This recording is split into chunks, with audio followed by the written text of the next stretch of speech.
মাছটা ভেজে নিচ্ছি। এখানে জিরে আর শুকনো লঙ্কা ফোড়ন দিলাম।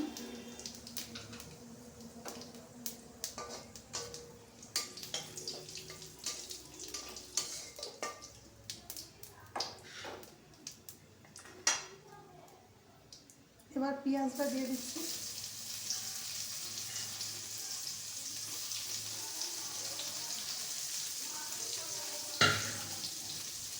একটু তেল দেবো, তেলটা একটু কম হয়েছে।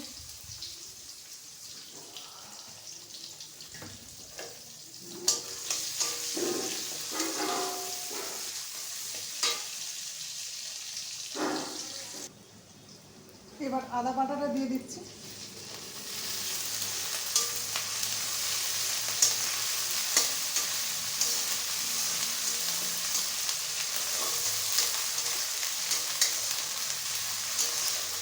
এরপর দিয়ে দেবো, ওখানে কচু আর আলু কাটা আছে, এটা দিয়ে দেবো।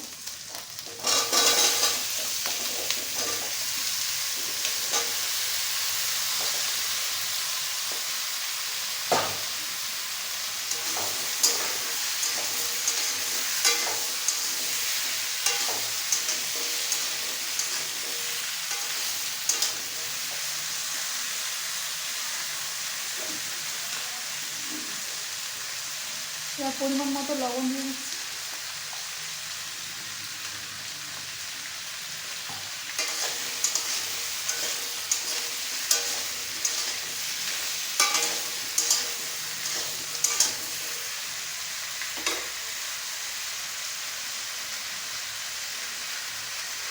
এবার কিছুক্ষণ ঢাকনা দিয়ে রাখছি।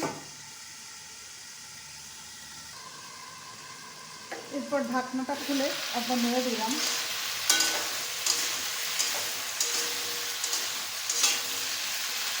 আবারও ঢাকনাটা একটু চাপা দিয়ে রাখছি। এবার ঢাকনাটা তুলে নিচ্ছি।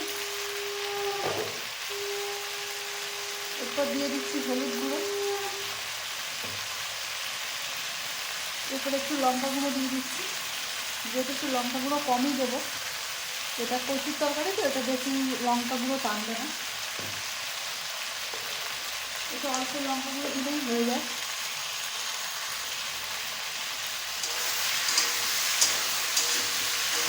এবার একটু কষিয়ে নিচ্ছি এটা।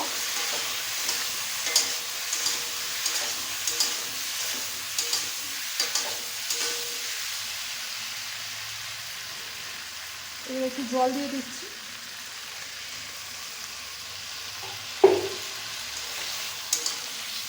এবার একটু নেড়ে ছেড়ে নিচ্ছি। এরপর আবারও ঢাকনাটা ঢাকা দিয়ে দিচ্ছি।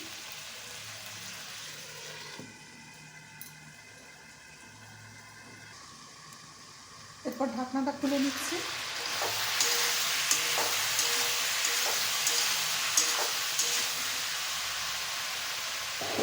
এখানে তরকারিটা কষানো হয়ে গেছে। এবার জলটা দিয়ে দেবো, পরিমাণ মতো জল দেবো।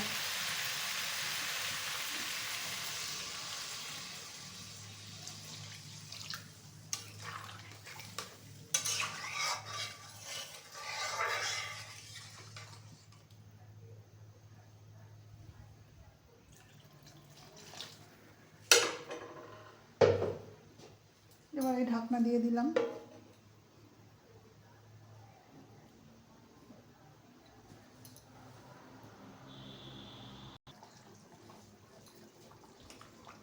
সেদ্ধ হয়ে গেছে কচু, এই যে আলুও সেদ্ধ হয়ে গেছে।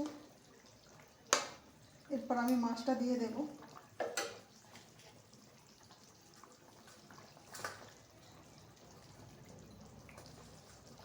মাছটা দিয়ে দিলাম।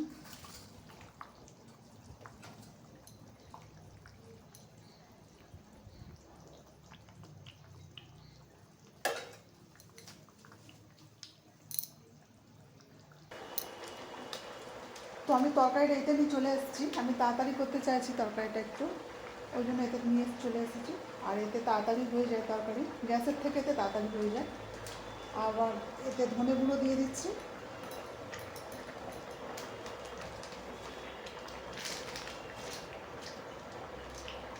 আবারও জিরে গুঁড়ো দিয়ে দিচ্ছি।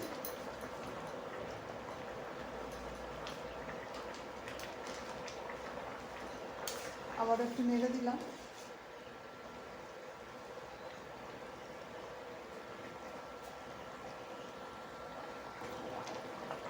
এই তরকারির একটু ঝোল রেখে দিতে হবে, না হলে তরকারিটা গাঢ় হয়ে যায়, যেহেতু এতে কচু আছে। এবার আমি নামিয়েও নেব। অফ করে দিলাম। আমার তরকারি হয়ে গেছে, কচু আলু মাছ দিয়ে তরকারি।